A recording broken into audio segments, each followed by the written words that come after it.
Muy buenos días, mis queridos hermanos de la Primera Iglesia Bautista de Ponce. Te habla el hermano Joaquín Lavoy. Vamos a comenzar la charla sobre el texto bíblico que vamos a tener esta mañana. Estamos estudiando en el libro del discípulo la edición especial Salud Integral. Estamos en la tercera unidad sobre la ansiedad. La lección esta mañana es la número 11, la ansiedad y sus manifestaciones. Y curiosamente vamos a estar nuevamente en el libro de Nehemías, pero esta vez en el capítulo 4. Ya estuvimos hace poco estudiando el capítulo 1 sobre el perdón. Ahora es sobre la ansiedad.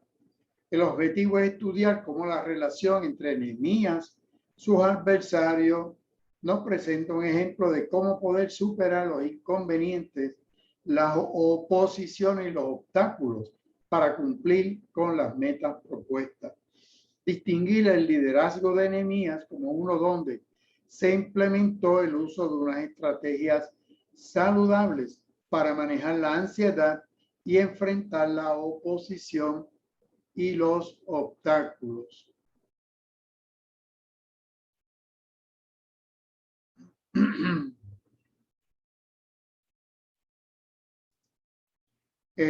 Tenemos varias palabras en este vocabulario que vamos a estudiar en esta mañana. Uno es conspirar, es unirse para planificar, coordinar una rebelión y desafiar la autoridad.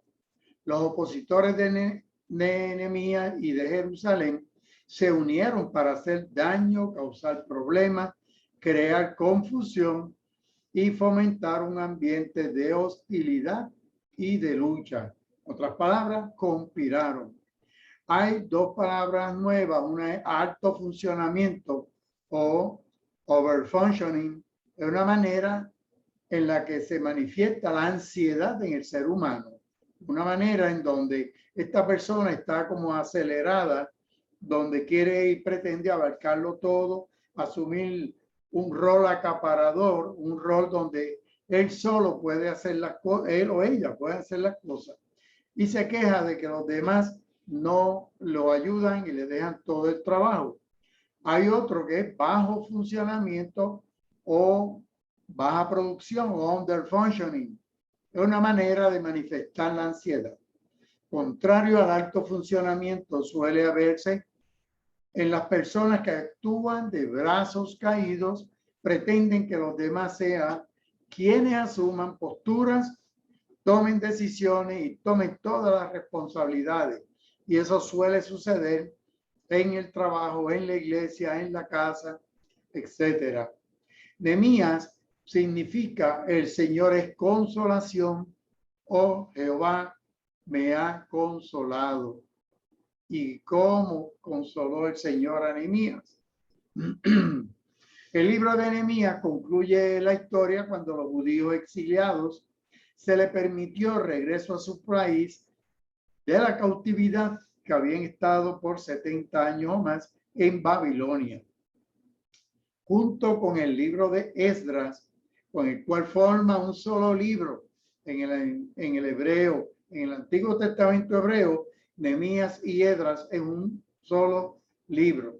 Registran la historia de los 3 regresos de los exiliados a Jerusalén. Esdras cubre los acontecimientos asociados con los primeros 2 regresos. Con Zorobabel y Esdras, y luego el libro de Nehemías registra los sucesos durante el 3er regreso. Mientras que el libro de Esdras se concentra en la reconstrucción del templo y el enfoque del libro de Nehemías en la reconstrucción, pero ya no del templo, sino del muro de Jerusalén. Ambos libros recalcan la importancia de una recuperación espiritual en el ser humano, pero también la consagración a Dios y a su palabra. Nehemías es contemporáneo de Esdras, servía de copero a este rey persa Artajerjes I o Ciro, cuando recibió la noticia que los exiliados habían regresado a Judá de Babilonia y de Persia, y les dijeron que estaban en deshonra y que el muro de Jerusalén todavía estaba en ruinas, a pesar de que ya el templo se estaba construyendo. Esdras y Nehemías es un solo libro, como les dije, en la antigua tradición judía, una sola obra. Esdras, capítulo del 1 al 6, como nos dice aquí el Bible Project en español. Esdras 1 al 6 nos habla de Zorobabel, el regreso de los primeros judíos, porque Zorobabel es un príncipe hebreo. Y él, la primera grupo, regresa de Babilonia, de Persia, a Jerusalén con él. Esdras, capítulo 7 al 10, nos habla entonces 60 años luego, donde otro grupo regresa entonces con Esdras y se establece la ley, la Torá nuevamente. Mientras tanto, Nehemías, capítulo 1 al 7, nos habla más bien de la reconstrucción del muro. Probablemente Nehemías escribió el libro y Esdras le sirvió de editor. En los años 445 al 432 antes de Cristo. Así que Zorobabel guió ese primer regreso, luego Esdras y luego Nehemías. La vida de Nehemías es un ejemplo de liderazgo y de organización. Al renunciar a una posición cómoda de las riquezas en Persia, en palacio, regresó a una fracturada tierra natal de sus antepasados y reunió al pueblo para reconstruir el muro de la ciudad de Jerusalén. El libro de Nehemías nos presenta un pueblo que reconstruyó unas murallas que habían sido destruidas, y no solo las murallas estaban destruidas, sino el pueblo, su espíritu como pueblo de Dios, estaba corrompido, corrupto, dañado, y había que reconstruirlo. Enfrentaron dificultades, obstáculos y oposición para cumplir ese cometido. Aquí en este mapa vemos que Nehemías está aquí en la ciudad de Susa, en la capital del imperio persa en ese momento. Desde aquí tuvieron que ellos regresar a través del río, cruzar el río Éufrates y llegar a Jerusalén aquí para poder reconstruir. El límite sur del imperio persa es esta línea que está aquí, que cubría la península del Sinaí. Los cautivos en Babilonia fueron cautivos para Nabucodonosor y liberados por Ciro el persa. Ciro casi pasó un siglo y medio desde que Judá, el reino del sur, cayó cautivo de Babilonia.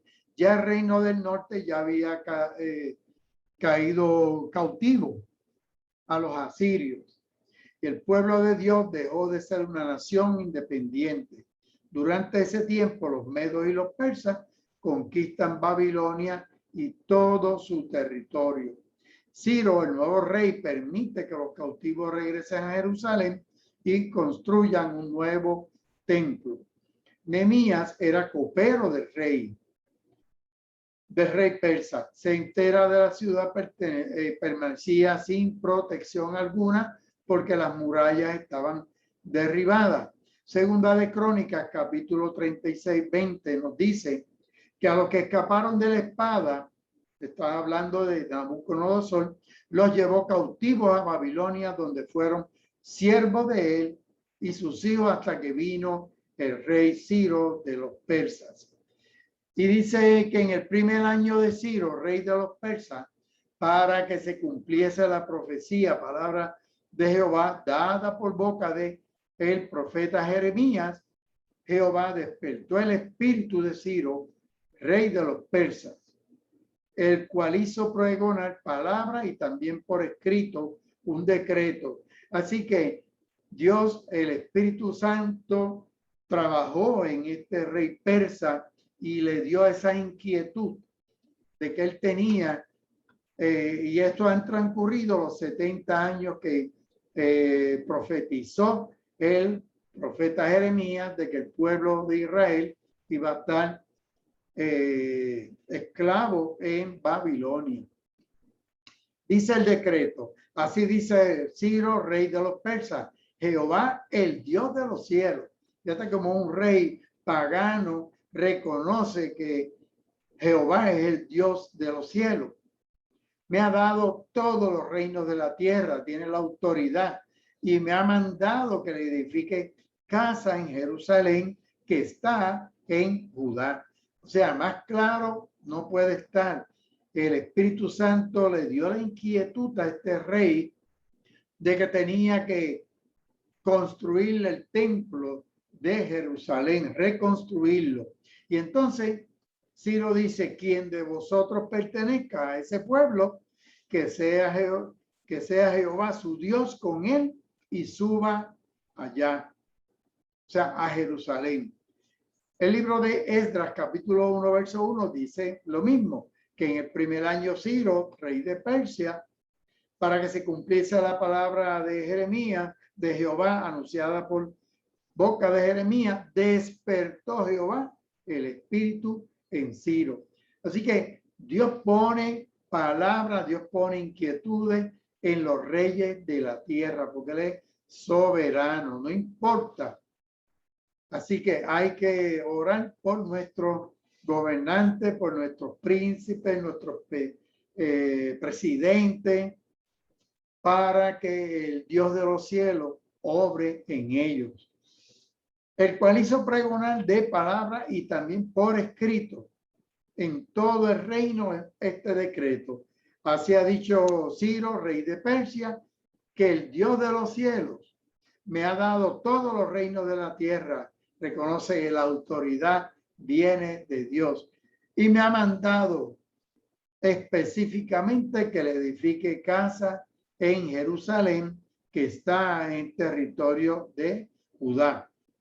Entonces dice Esdras 1:8 que pues Ciro, rey de Persia, por medio del tesorero Mitriadates, el cual los contó todos los tesoros que se había llevado Nabucodonosor del templo de Jerusalén, se los entregó a Sesbazar, príncipe de Judá.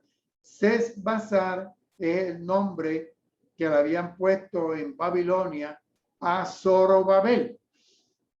Y entre los desterrados era reconocido príncipe heredero de Judá.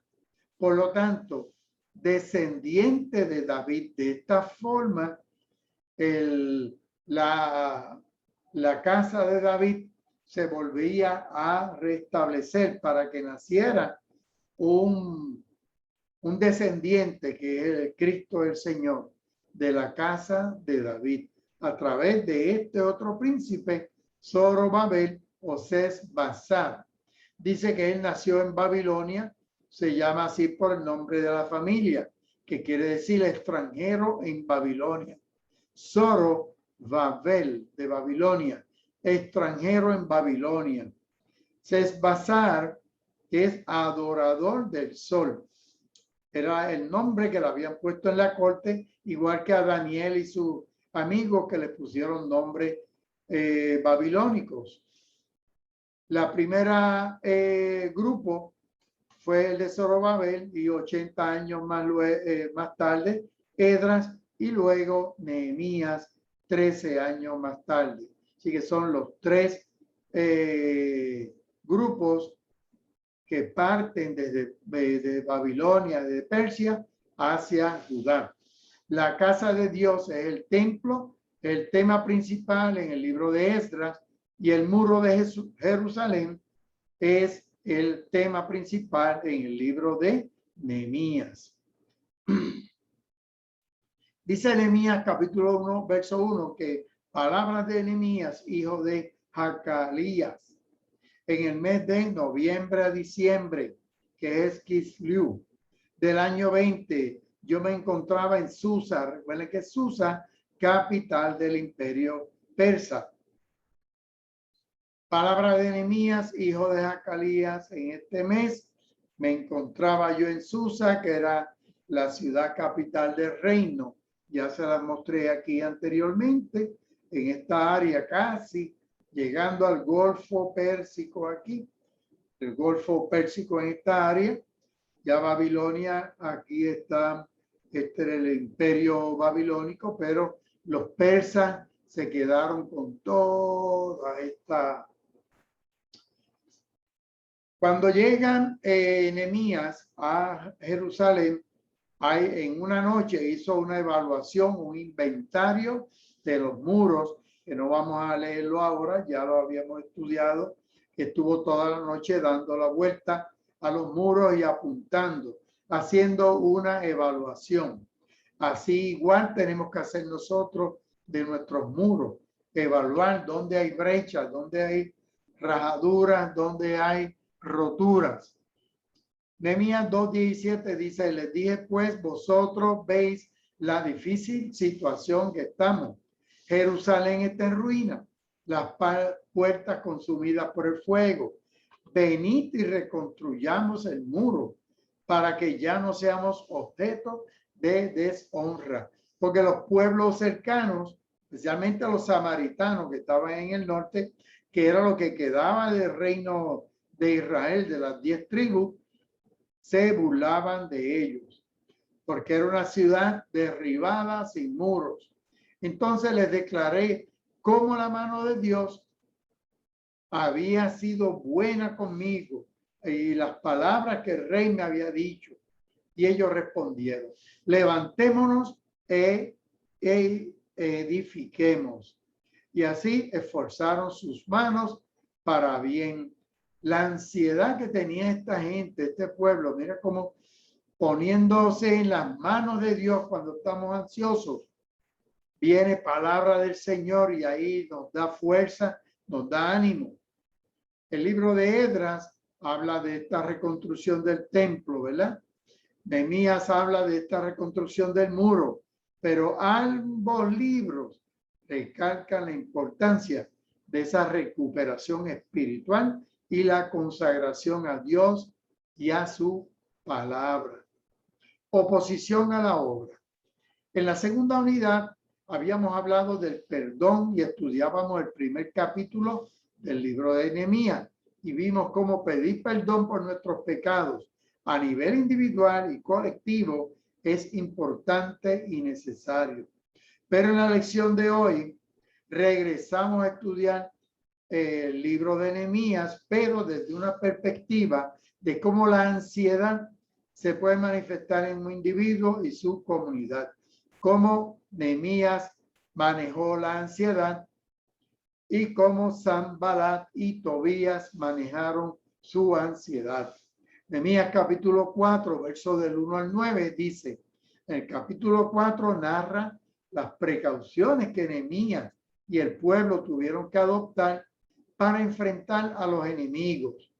En capítulos anteriores nos presentan cómo Sanballat y Tobías escucharon lo que estaba pasando, la reconstrucción del muro y se burlaban de Nehemías y del pueblo. Nehemías 4:1 dice que cuando Sanballat supo que estábamos reconstruyendo las murallas, se puso furioso y se burló de nosotros.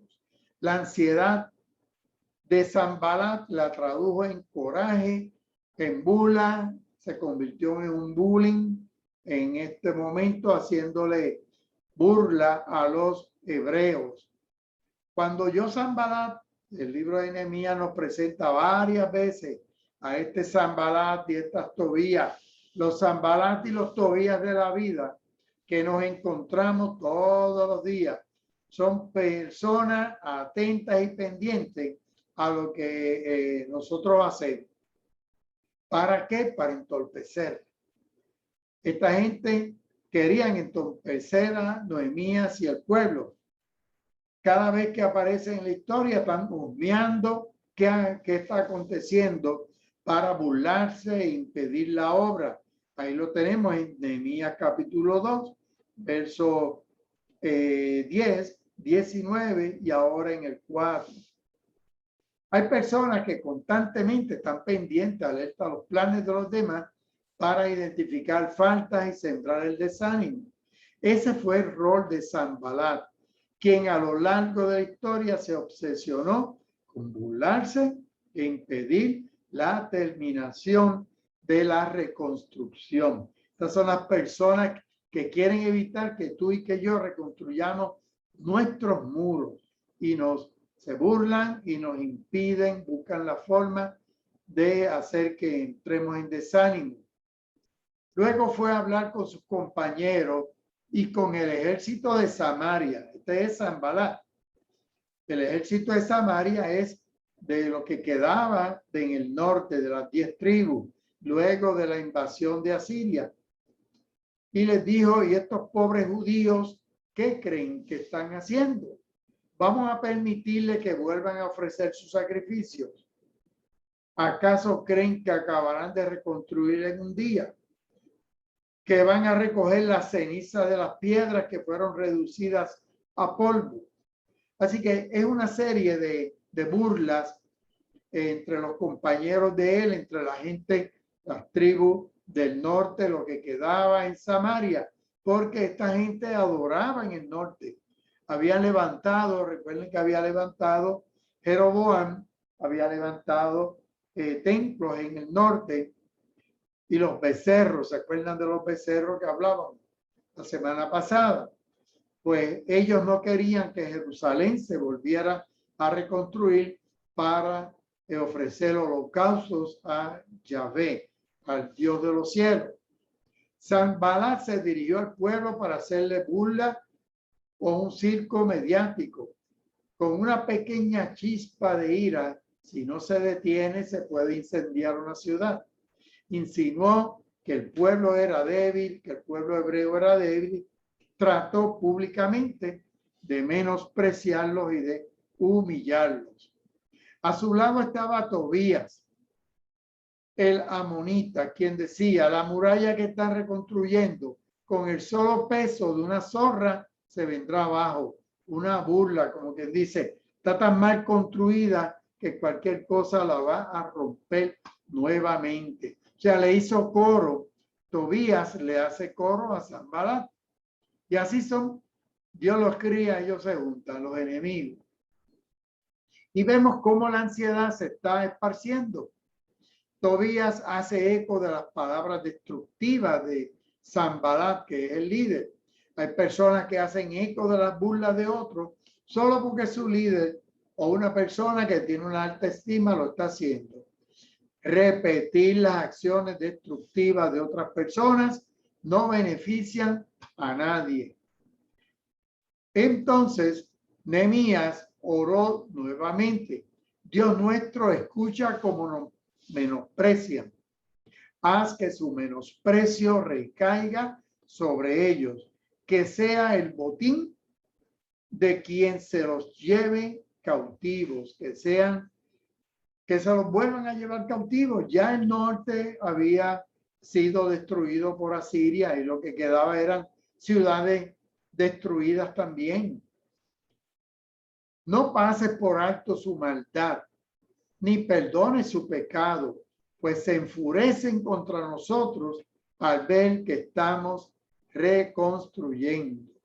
En otras palabras, Nehemías está pidiendo justicia. Nehemías está pidiendo que Dios intervenga y que no nos deje quedar en vergüenza frente a estos bandidos, a estos opositores que están haciendo bullying. Hemos reconstruido la muralla hasta la mitad, dice ya Nehemías 4:6, ya iban por la mitad de la altura. Casi hemos terminado, pero no habían terminado la obra porque tu pueblo tiene ánimo para restaurarla. Hasta ahí van bien. Ya llevan la mitad de la muralla reconstruida, pero todavía eso no era suficiente. Dios puso en gracia a Nehemías y a todo el pueblo. Les había ayudado a culminar satisfactoriamente la mitad de la reconstrucción de la muralla. El pueblo está trabajando en unidad y compromiso, y esa es la clave: unidos en común acuerdo, en comunión, unidad y compromiso. Nehemías no opacó el trabajo del pueblo. Él es el líder que no es el protagonista, sino manifiesta un entendimiento de un trabajo en comunidad, logrado en unidad. El verso 7 dice que cuando Sanbalat y Tobías, los árabes, los amonitas y los habitantes de Asdod se enteraron de que estábamos reconstruyendo la muralla de Jerusalén y de que estábamos cerrando sus brechas, se enojaron muchísimo. Vamos a ver aquí. O sea, cuando Sanbalat y Tobías son los que vienen a burlarse de los...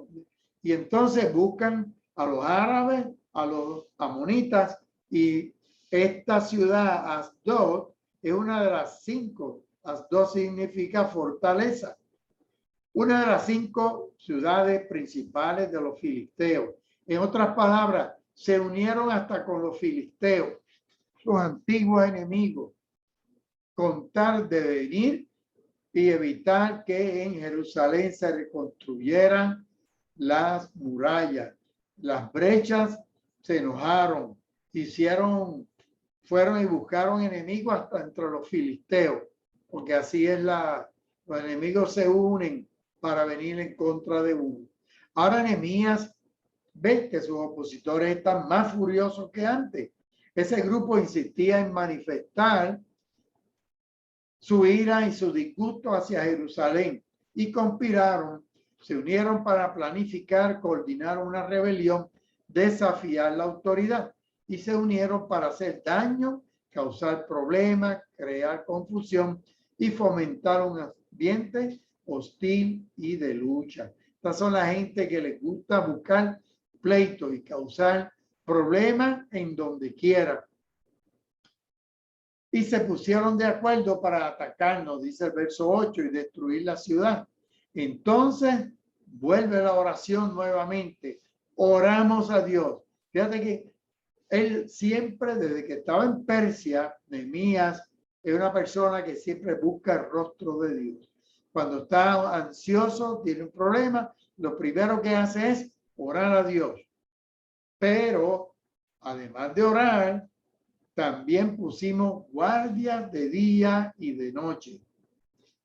En otras palabras, a Dios rogando y con el mazo dando, dice el refrán. Así que es como cuando el Señor resucita a Lázaro, que manda a los discípulos a que muevan la piedra. El milagro lo iba a hacer, pero tiene que haber algo de parte nuestra. Le oramos a Dios para que intervenga a favor nuestro, pero tenemos que nosotros movernos. En este caso, ellos se pusieron en guardia de día y de noche. Ante el aviso de un ataque planificado de actos malintencionados y malvados, Nehemías responde con una oración. Fue de rodillas lo primero que hay que hacer, buscar el rostro de Dios para que nuestra ansiedad baje y tengamos una mente clara y el Señor ilumine nuestras mentes. No, frase, cuál es el camino, qué tenemos que hacer. La obra no había culminado. La ofensiva de los opositores amenazaba el ánimo, les dio miedo, porque sabían que esta gente venían a matarlo. Así que una vez más vemos como la oración es la estrategia más poderosa que utiliza Nehemías para enfrentar las dificultades. La oración es la estrategia más poderosa ante las dificultades. La oración a Dios nos permite bajar los niveles de ansiedad cuando tenemos la convicción de que hemos puesto a los pies del Señor lo que nos oprime y confiamos en que Él tiene todo poder para obrar en nuestras vidas y circunstancias. Luego la gente de Judá nos dijo, los que limpian los escombros ya están cansados. Estaban cargando piedras y sacando escombros de toda la ciudad. Hay tanto que limpiar que no podemos seguir reconstruyendo. Estaban a punto de rajarse ya, están cansados. Supimos, ese es el verso 10. En el 11 dice que supimos que los enemigos están pensando entrar a la ciudad, tomarnos por sorpresa y matarnos para que no podamos concluir la obra. Ya ellos tenían la muralla hasta la mitad.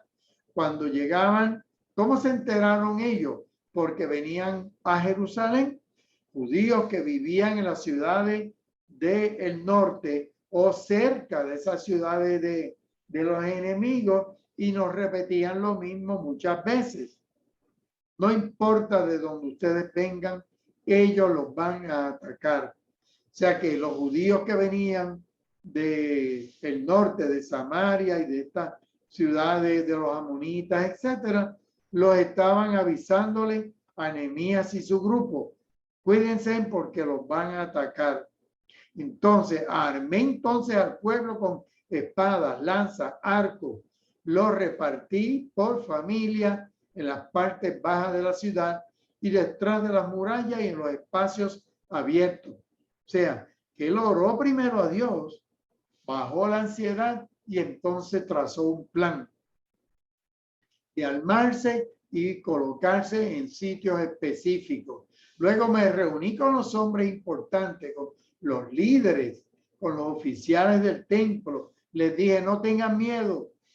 Que ya pues, los hebreos estaban cansados, agotados, con miedo por esta gente que los iba a atacar. Y Nehemías les da fuerza, les da ánimo. Recuerden que el Señor es grande y temible. No les dice, recuerden que nosotros tenemos todas las espadas y arcos y flechas y esto y lo otro. No. Recuerden que el Señor es grande y temible. Ese es el que va a luchar por ti y por mí. Luchemos por defender a nuestros hermanos, hijos, hijas, esposas. Luchemos por nuestros hogares. Entonces, Nehemías lo incita a que luchen y vuelven al trabajo. Entonces, el cansancio no se le quitó, pero renovaron fuerza. Cuando nuestros enemigos supieron lo que habíamos decidido hacer, que era hacerle frente, que Dios había desbaratado sus planes, regresamos a la muralla para continuar la obra. Y a partir de ese día, la mitad de los hombres trabajaba en la reconstrucción y la otra mitad vigilante, con lanzas, escudos, arcos y corazas. Y los jefes, los líderes de toda Judá los apoyaban. Trabajo de equipo, trabajo de grupo, tanto los que reconstruían la muralla como los que acarreaban los escombros, los que cargaban el material, con una mano trabajaban y con la otra sostenían la espada. Como traduce Nueva Versión Internacional, dice, no descuidaban ni la obra ni la defensa. O sea, hacían las dos cosas a la misma vez. Seguían trabajando en la obra del Señor, en la viña del Señor, pero a la misma vez atentos en la defensa contra el enemigo. Porque los que edificaban, cada uno tenía su espada ceñida a la cintura y así edificaban. Y el que tocaba la trompeta estaba junto a mí. Nehemías tiene una persona al lado de él con un sofá, una trompeta, y les dice, luego me reuní con los hombres importantes, los oficiales y el pueblo, y les dije, la obra es muy grande y extensa y estamos muy separados uno de otro a lo largo de toda esta muralla.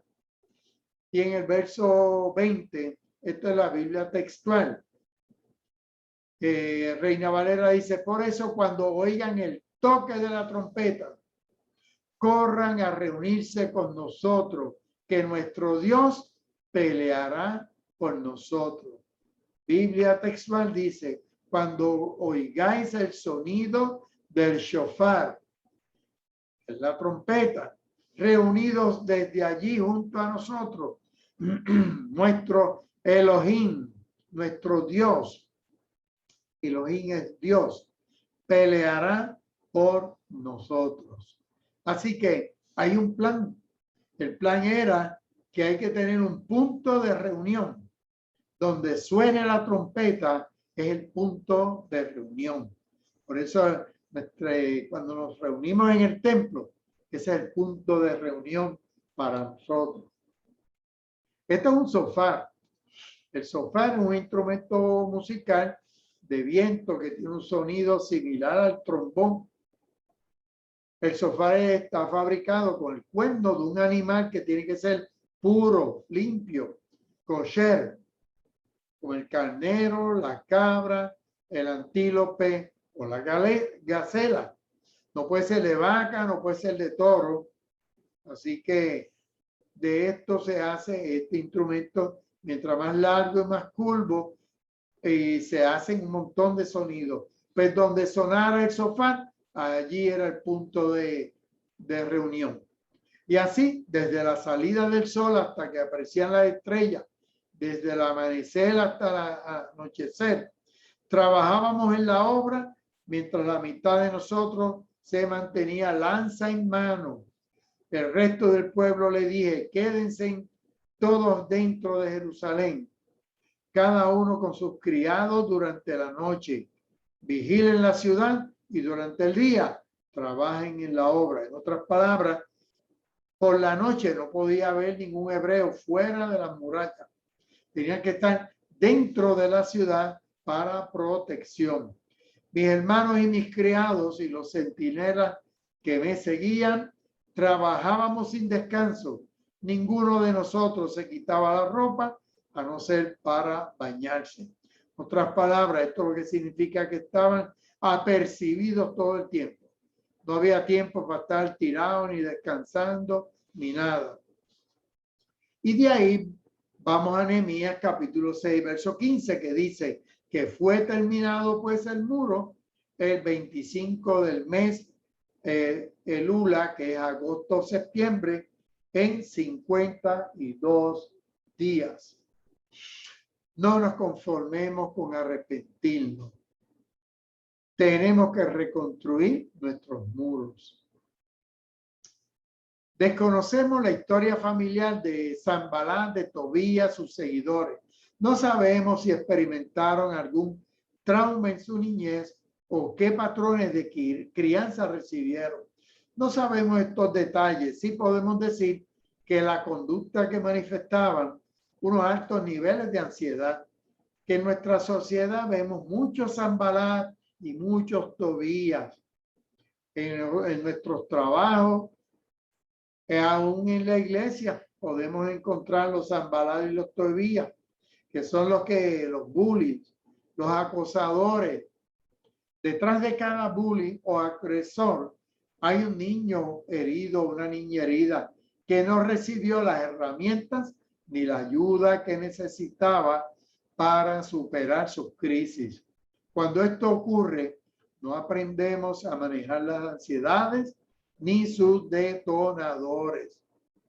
Al sentirnos inseguros o amenazados, reaccionamos con ataques y heridas punzantes. De ahí los Sanballat y los Tobías de la vida, estos agresores. Las acciones de bullying o acoso por parte de Sanballat hicieron un eco en la voz de Tobías, quien se dejó llevar por la presión de este sistema tóxico, abonó al contagio de la ansiedad que tenía Sanballat. Hay personas que buscan seguidores que aplaudan su mala conducta, y si alguien se atreve a desafiarle, lo atacan y los apartan de sí. Así que Tobías siguió el liderato de Sanballat, copió su estilo burlón y acosador. Esto nos lleva a preguntarnos, ¿somos conscientes del impacto de nuestro ejemplo en nuestros hijos, nuestra familia, seres significativos. ¿Qué ejemplo estamos dando a nuestros hijos, familia y seres significativos? ¿Qué tipo de líder somos en nuestras casas, en nuestra familia, en nuestros trabajos o en nuestras iglesias? ¿Acaso imitamos las acciones de otros sin pasarlas por el escrutinio de lo que Dios espera de nosotros? ¿Qué aspectos positivos de nuestra vida, carácter y conducta anhelamos que otros imiten? Nehemías agrupó al pueblo por familias para trabajar en la reconstrucción. Como líder, ni pretendió ni acaparó todo el trabajo. Aquí el centro sigue siendo Dios, quien lo ayudó, lo restauró y lo levantó sus manos. Esto es relevante cuando hablamos de ansiedad y sus manifestaciones. Una manera en la que la ansiedad se manifiesta, especialmente en los líderes, es un funcionamiento excesivo o un funcionamiento bajo. En inglés se le conoce como overfunctioning o underfunctioning. Cada una persona, líder, manifiesta un funcionamiento excesivo, overfunctioning, pretende abarcarlo todo, asumir un rol acaparador. Son personas que ambicionan hacer todo el trabajo sin brindar la oportunidad a otros porque los demás no saben hacer el trabajo, hacen el trabajo mal, nadie lo hace como yo, presentan otras excusas. En el otro extremo está el bajo funcionamiento, el underfunctioning. Esta otra manera de manifestar la ansiedad en el liderazgo suele verse en las personas que actúan de brazos caídos, pretenden que los demás sean quienes asuman posturas, tomen decisiones, carguen con las responsabilidades. Nehemías no respondió con coraje, respondió con sabiduría, con astucia, diseñó estrategias de protección. Mientras que contrasta con las acciones de Sanbalat y Tobías, quienes dejaron dominarse por el coraje, la ira y el enojo, mientras estos se unieron para maquinar maldad y engaño. Nehemías fomentó la unidad y el trabajo en equipo, que es como tenemos que trabajar en nuestras iglesias, en nuestras familias, en nuestros lugares de trabajo. Podemos unirnos para destruir o podemos unirnos para construir y edificar. Es en nuestras manos está esta decisión. Si nos vamos a dejar llevar y arrastrar por la ansiedad, dominar por el enojo, si vamos a decidir enfrentar nuestra ansiedad con madurez, velando no solo por nuestro bien, sino por el de nuestro prójimo. Así, la presión que sintió Nehemías seguramente experimentó ansiedad, pero pudo canalizarla saludablemente. No se comportó como un líder abarcador o castrante. Tampoco fue descuidado o negligente. Supo entregar a Dios en oración sus sentimientos, pedir perdón, pedir ayuda y pedir dirección. Inspeccionó los muros, identificó las áreas que necesitaba reparación esmerada, como tú y como yo, identificar nuestros muros, donde necesitamos reparación, donde necesitamos ir a la casa del alfarero que nos siga moldeando. No solamente hizo esto con lo relacionado a la muralla, sino con el ánimo en el corazón del pueblo que necesitaba aliento y esperanza en medio de la crisis. Oramos. Gracias te damos, Dios, porque en medio de tiempos adversos podemos clamar a ti y tú nos escuchas. Mira, oh Dios, nuestras afrentas y ansiedad. Ayúdanos a verte a ti, aun cuando las cosas no salen como planificamos o esperamos. Necesitamos tu ayuda para fortalecer nuestra vida y para aprender a manejar saludablemente nuestra ansiedad. En tus manos depositamos nuestra ansiedad, cargas y preocupaciones, confiando en que tú obrarás. Todo te lo pedimos en el bendito nombre de Jesús. Amén y amén. Dios les bendiga, Dios les guarde. La lección para la semana que viene es en Mateo capítulo 2, versos del 1 al 12. Triángulos tóxicos. Vamos a estar estudiando cuando Dios por revelación en sueño le dice que no volvieran a los reyes a Herodes, que regresaran a su tierra por otro camino. Desde la primera iglesia bautista de Ponce te habló el hermano Joaquín Lavoe. Aquí tienen los teléfonos, nuestro correo electrónico, nos buscas en Facebook, en YouTube, Primera Iglesia Bautista de Ponce. Dios les bendiga, Dios les guarde.